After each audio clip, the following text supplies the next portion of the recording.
Next topic is force between the two parallel conductors. Force between two parallel current carrying conductors. Okay. मतलब अब हमें क्या दे रखा है, हमें फोर्स निकालना है between two parallel current carrying conductors. बात समझ में आ रही है? अब आप इसे एज अ कॉन्सेप्चुअल मान लो, इसे ऐसा डेरिवेशन मान लो, लेकिन ये बहुत बार आया हुआ है। Okay, force between the two parallel conductors मतलब आपके पास दो कंडक्टर्स दे रखे होंगे इस तरीके से, ये एक वायर है, ये दूसरी वायर है। These are the two conductors और दोनों पे करंट पास आउट हो रहा है। एक पे I1 करंट पास आउट हो रहा है, एक पे I2 करंट पास आउट हो रहा है। अब हमें पता लगाना है कि ये दोनों वायर्स पे अगर करंट पास आउट हो रहा है तो ये दोनों वायर्स एक दूसरे को कितने फोर्स से अट्रैक्ट या रिपेल करेंगी। ठीक है, पहला पॉइंट ये, वो अट्रैक्ट करेंगी या रिपेल करेंगी। दूसरा हम ये भी फाइंड आउट करेंगे कि कितने फोर्स से दे आर अट्रैक्टिंग और रिपेलिंग ईच अदर। वो क्या रहा है, आपने इस वायर पर I1 करंट पास आउट कराया, ये इनफाइनाइटली लॉन्ग वायर है, हमें नहीं पता एग्जैक्टली कितनी लेंथ है इसकी। सिमिलरली यहाँ पर भी हमारे पास एक और वायर है जो इनफाइनाइटली लॉन्ग है, बट उसमें करंट I2 पास आउट हो रहा है। सिमिलर बात अभी राइट नाउ ये है कि दोनों में सेम डायरेक्शन में करंट है, both have current in same direction. Now what we have to find out, we have to find this thing कि फर्स्ट वाली वायर अपने आसपास एक मैग्नेटिक फील्ड तो बनाएगी बेटा, ये तो पक्का है। तो उसकी मैग्नेटिक फील्ड दूसरी वाली वायर तक पहुंचेगी।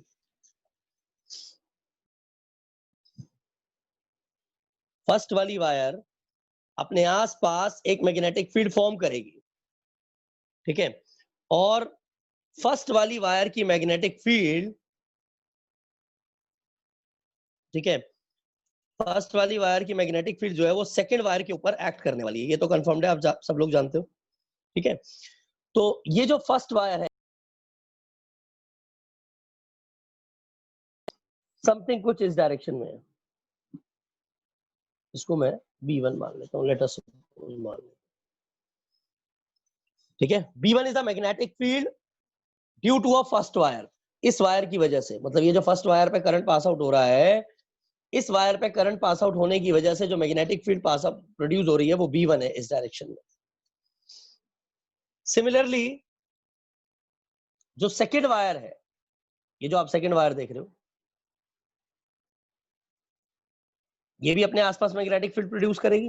भाई जब किसी वायर पर करंट पास आउट हो रहा है तो मैग्नेटिक फील्ड तो प्रोड्यूस होगी, तो इस वायर पे करंट पास आउट हो रहा है and due to this current magnetic field will be produced around it. Similarly इस पे भी करंट पास आउट हो रहा है, इस पे भी मैग्नेटिक फील्ड प्रोड्यूस होगी आसपास। ठीक है, सो जो सेकेंड वायर है उसकी मैग्नेटिक फील्ड की डायरेक्शन कुछ इस डायरेक्शन में आ गई, ये B2 ऐसे शो करते हो।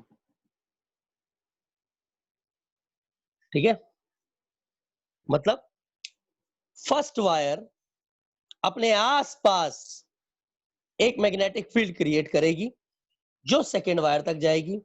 सेकेंड वायर अपने आसपास एक मैग्नेटिक फील्ड क्रिएट करेगी जो फर्स्ट वायर तक जाएगी। समझ में आ गई? दोनों वायर्स एक दूसरे के ऊपर मैग्नेटिक फील्ड लगाएंगी। फर्स्ट वायर सेकेंड वायर पर मैग्नेटिक फील्ड लगाएगी, सेकेंड वायर फर्स्ट वायर पर मैग्नेटिक फील्ड लगाएगी। क्लियर है यहां तक? सबसे पहले निकालते हैं फोर्स ऑन फर्स्ट वायर, मतलब ये जो फर्स्ट वाली वायर है ना, इस पर कितना फोर्स लग रहा है।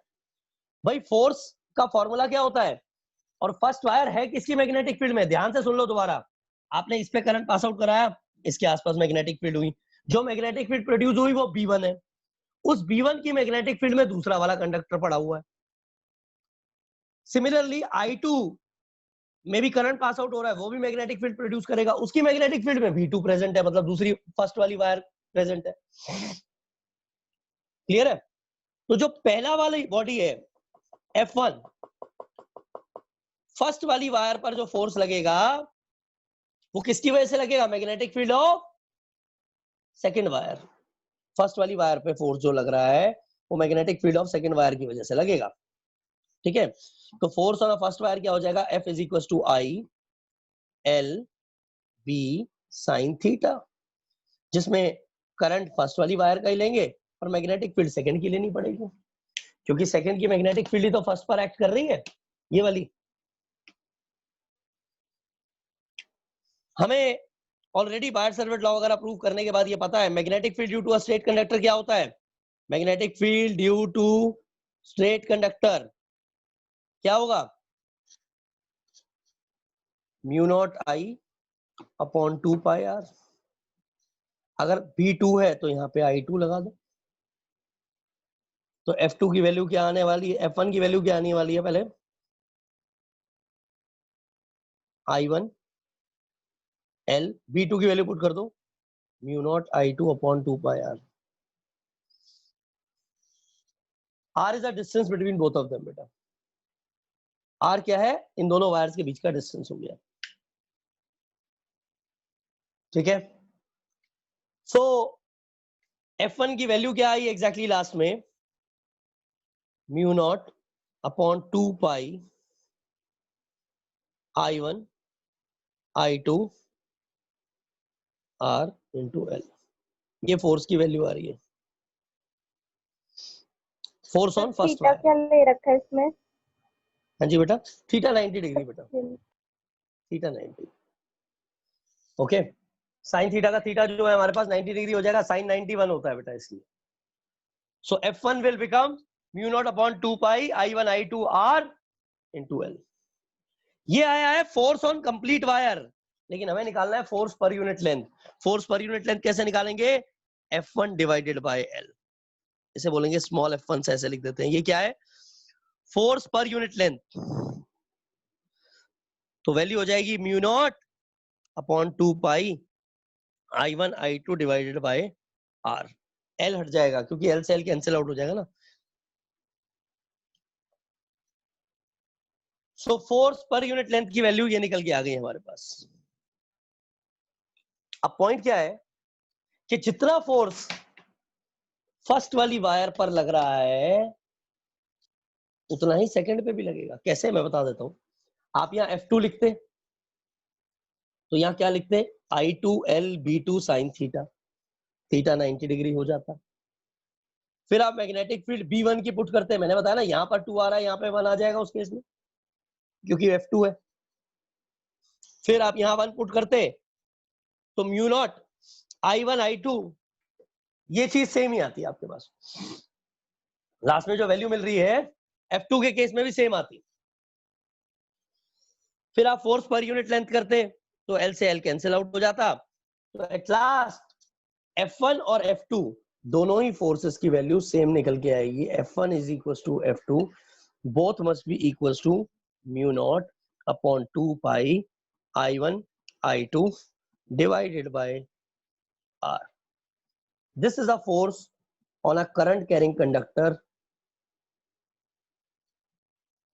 basically two parallel conductors, force between the two parallel conductors. ठीक है, अभी हम डिस्कस किसके बारे में कर रहे हैं? Force between the two parallel conductors. यहाँ पे लिख देता हूँ, F की वैल्यू क्या आ रही है? Mu naught upon 2 pi I1 I2 divided by R, force between the two parallel conductors. ये ध्यान रख लेना कि ये फोर्स किसके बीच में है? दो पैरेलल कंडक्टर्स के बीच में है, दोनों वायर्स पर करंट पास आउट हो रहा है तब। ठीक है, यहां तक तो आपको करना ही करना है, चाहे वायर में सेम डायरेक्शन में करंट हो या अपोजिट में भी हो, तब भी यही करना है, क्योंकि मैंने ऐड सब्ट्रैक्ट तो कुछ किया नहीं। ऐसे एक में ऐसे करंट जा रहा है, एक में करंट अपोजिट आ रहा है मान लो, तब भी आप यही सारा कुछ करेंगे, ये डेरिवेशन एज इट इज रहेगा। अगर एंटी पैरेलल करंट होता, मतलब करंट की डायरेक्शन अपोजिट भी हो, तो भी फोर्स का फॉर्मूला तो यही रहेगा। But according to Fleming left hand rule, अगर सेम डायरेक्शन में करंट है If current is in same direction, then both the wires will attract each other. होगा क्या? अगर सेम डायरेक्शन में करंट है तो ये वायर पर फोर्स लग रहा होगा F1 इस तरफ, इस वायर पे फोर्स लग रहा होगा F2 इस तरफ. So both the forces are inward, so both the wire will attract each other. But अगर करंट अपोजिट डायरेक्शन में होगा तो फ्लेमिंग लेफ्ट हैंड रूल के हिसाब से they will repel each other. Fleming left hand rule क्या कहता था? Force, magnetic field and current, ये काम करता था वो. Force, magnetic field and current, ये चीजें हैं. तो हमें फोर्स की डायरेक्शन निकालनी है. Current is given to us, इस तरीके से करंट गिवन है. ये मैग्नेटिक फील्ड ऐसे बाहर की तरफ निकल रही है, फोर्स इधर लगेगा, मैग्नेटिक फील्ड बाहर की तरफ, करंट ऐसे, तो ये वायर पे फोर्स इस तरफ लग रहा है. समझ में आया? सिमिलरली इस वायर पर, जब ये सेकंड वायर की बात करेंगे, इस पर फोर्स इस तरीके से लग रहा होगा. ये फोर्स, मैग्नेटिक फील्ड, करंट, तीन चीजें लेनी होती है हमने. मैं रूल लगा के दिखा रहा हूं आपको कि फोर्स, मैग्नेटिक फील्ड और करंट कैसे रोल प्ले करेंगे. ये लीजिए, करंट ऐसे, मैग्नेटिक फील्ड ऐसे, फोर्स इनवर्ड. इसमें ऐसे लग रहा था, उसमें ऐसे लग रहा, जिसकी वजह से होगा क्या कि both the wire will attract each other. अगर वायर में करंट सेम डायरेक्शन में है, लेकिन अगर यही करंट अपोजिट डायरेक्शन में होता, so they will repel each other. तो आप जब ये डेरिवेशन करने के लिए जाओगे पेपर में, तो पहले तो यहां तक तो पूरा प्रूफ करोगे करेंगे, एफ की वैल्यू तक. तो उसके बाद की लाइन आप क्या लिखेंगे?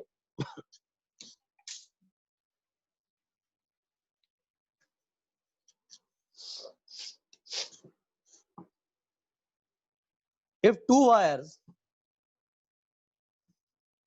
are attracting each other,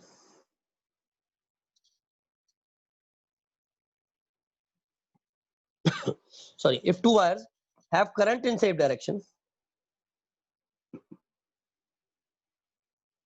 current in same direction, then according to Fleming's left hand rule, ध्यान रख लेना, लेफ्ट हैंड रूल क्या बताता है कि current carrying conductor magnetic field में है तो उस पर किस डायरेक्शन में फोर्स लग रहा है. तो according to Fleming left hand rule, they will attract, वो अट्रैक्ट करेंगे. If current is in opposite direction, if current in wire is in opposite direction,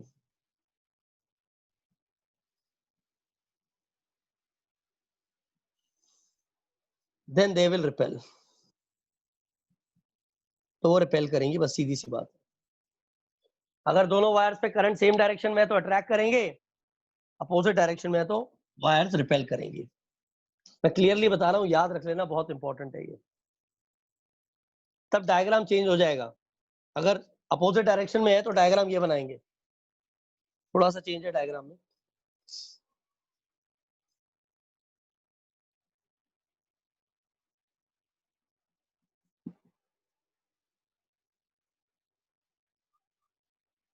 इसकी मैग्नेटिक फील्ड अभी भी इस पे काम करेगी और मैग्नेटिक फील्ड की डायरेक्शन कुछ इस तरीके से होगी. सॉरी, ये B1 की डायरेक्शन हो जाएगी, फोर्स इस तरफ लग जाएगा F2. सिमिलरली जब इसकी मैग्नेटिक फील्ड इस पर एक्ट करेगी तो उसकी डायरेक्शन भी आप ऑब्जर्व करेंगे, B1 इस तरफ आ रही है, और जो फोर्स की डायरेक्शन है वो F1 इस तरफ हो जाएगा, B2 इस तरफ हो जाएगा. सो ये मैग्नेटिक फील्ड और इसके डायरेक्शंस हैं बेसिकली. तो डायरेक्शन ऐसी होंगी कि F1 और F2 अपोजिट डायरेक्शन में होंगे, रिपेल करेंगे एक दूसरे को.